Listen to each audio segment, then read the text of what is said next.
Hey, what's up? I'm back, and I know you're not happy or you weren't looking forward to it, but that does not matter, bro. Welcome to the second part of my first Western comic, and that is Why the Last Man. I actually bought all the five volumes, I all read all of them, and now I want to talk about them. So if it's something that you don't understand or something that you don't like, please watch my first video or listen to that because you can't watch too much. It's nothing. I need to put more work in this shit. That doesn't matter. Let's get into it. The story continues from volume 3, and it's not as funny as it's going to be.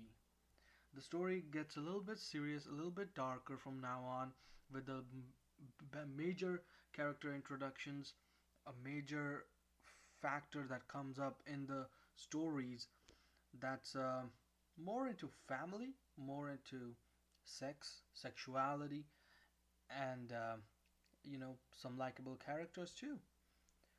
I cannot spoil a lot of it because I don't want to, but you still have to understand through during my ramblings that our main character has sex with Beth. No, not the Beth that he was looking for in Australia, but the Beth he found in an abandoned church. Shout out to the scar that she has across her face that looks really sexy. They have unprotected sex. She gets pregnant eventually. I think that gets revealed in volume 4, I believe, and that is revealed by Yorick, our protagonist's sister hero. So that's that. I think she gives birth to a daughter. The other three volumes also introduce a character called Toyota. Now, not the car, but as Japanese as Toyota. She's a Japanese assassin, or let's say a spy. She has been following, allegedly, I think from volume 1, but this is the first time that we see her. She's compatible, she's combative, she's very capable of doing her job, and they need to hire her. I mean, not they need to hire her, but somebody has hired her who is a big player that's gonna come up in the story. It also introduces one of the other characters from Australia, which I want to get into it, which is a really bad point regarding the story. But let's just say that there's a lady from Australia. Of course, it's a lady. What am I saying? It's the last man. They go in the submarine and the ship wars, and then she joins the party, and then she has to spy, and then she betrays the government. It's a whole lot of mess. The story keeps on going and going, and for so long it seems like it's just rambling. It's not cohesive, it's not coherent, and I think at the volume of I think at the end of volume 3, I'm sorry, Beth gets introduced out of nowhere and no reason. For the first two volumes, we have not had any interaction with Beth, the girlfriend, and lo and behold, now she's there. How she gets introduced is actually interesting, so I would not mention that. And as I said, the Australian lady, the new Australian government lady, she's just a Deus Ex Machina. I don't even want to say that because she just comes out of nowhere. It's convenient to say the least. And that part I did not like. Of course, like the story has a very world building atmosphere. You go from one part to another organically, and now you're on a ship which has an Australian woman who has connected ties with Australian government. It it just seems very Lego-y, and when I say Lego-y, I mean it just falls very conveniently into a place. Going away, the sexual relationship between the Doctor, which is actually one of the big three of this series, and 355, the assassin. It's a little bit complicated after Yorick, the protagonist, he sees them getting down and dirty. Well, not dirty because, they're pretty. But, and something evokes, and it gets a little bit weird. They go to Japan to meet the Doctor's mother. I don't want to say Doctor's name, but let's just call her Man. Not MAN, but MANN, Man. And she and the Australian lady, they hook up, and they become a thing. And the Australian lady gets stabbed by Man's mother. Doesn't that escalate properly? Huh? Doesn't that conclude a lot of things? No, it doesn't actually. It just convolutes everything. The story takes pride into having the characters and having the story in shambles and in a mess because, well, that's what it is. You are nothing special, you're just a face in the crowd. And if you're a face in the crowd, you don't matter to somebody and you matter to someone or some people. That's what I want to say. Yes, I know English, but it doesn't matter. The people that you meet or that you see every day, they're just strangers, and the story revels into that fact. That is also why some of the things that they say or some of the things that they do also feel awkward. And I could never understand why that's happened and if it would continue, and yes, it did. The end is actually satisfying, but not in a very good way. On the whole, the story is a tragedy. Are they able to make more males in the world? Yes. How? Let's not say that. Is the story interesting? For the most part, yes. Does 355 die? Let's put a lid on it. Let's not talk about it. Overall, the story is good. I didn't have a lot of things to say because the first two volumes were so enriching, such an amazing story, such a cohesive manner that I love talking about it. These three volumes, although they do put a lot of full stops in the narrative, it's still not interesting enough. Inclusion of characters, inclusion of different themes, and the background, the histories, the stories, and the big bad, and how this whole disease even worked, which I still don't understand a lot of it. It's okay.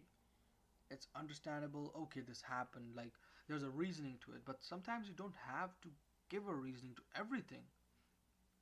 We, as human beings, don't need a reasoning or a moral anything. We just want to do or we will do what we think is right. But the story has to, I think, explain everything. It doesn't matter.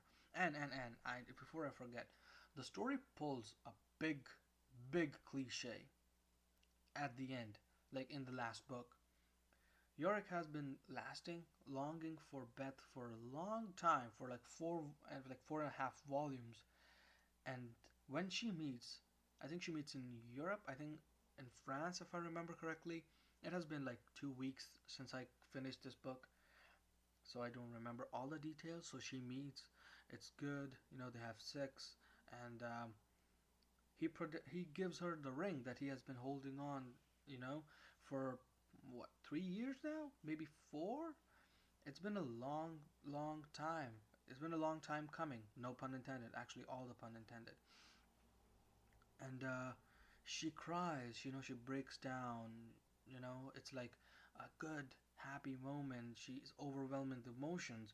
But lo and behold, she says no. She knows the guy who has been yesing her. Yeah, I know that's a terrible pun. Take it or leave it. But that is such a cliche move. I almost saw it coming from volume 2. It's been it's a flimsy concept, or how should I say it, flimsy foundation to base something on, because if you abandon that part, that's still the story still makes sense. He still slept with the scarred Beth from the church. Oh yeah, she was in church, and he still falls for other lady. Let's not say who she was. And then it's a revelation. When Beth says no, he goes to another lady. He motherfucking. I'm gonna keep it in so that you can know that I live against the highway.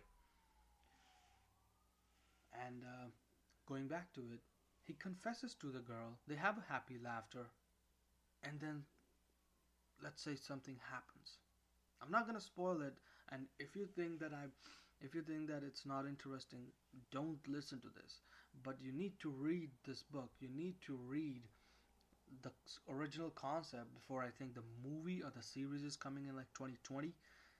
Before that, You need to read this because it's one of the most amazing series I've ever read.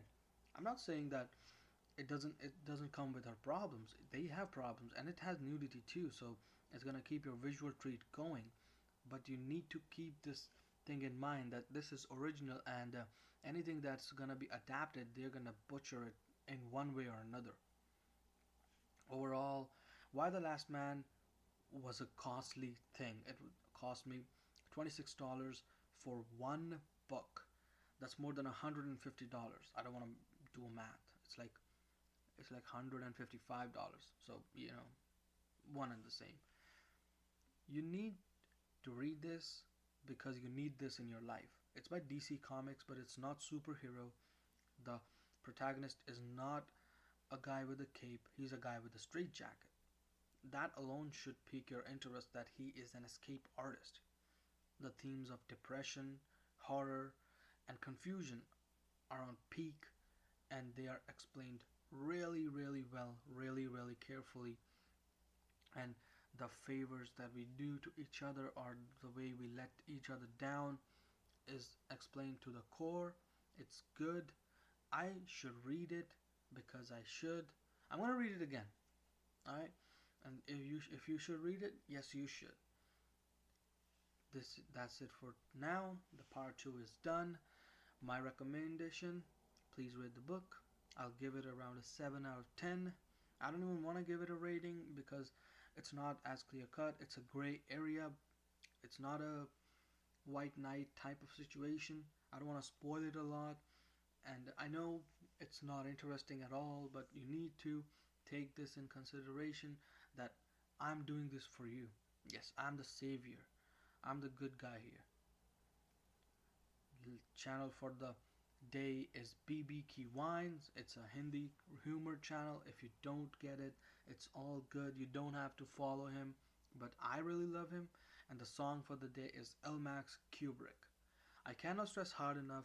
Listen to Elmax Kubrick's record, and if you like it, read. Oh, sorry. Listen to Elmax another song, Headstone. I'll link Kubrick in the description below. So go and watch it. And that's all for me. Maybe you'll see me today, maybe you won't. Fuck you. Love you. Bye.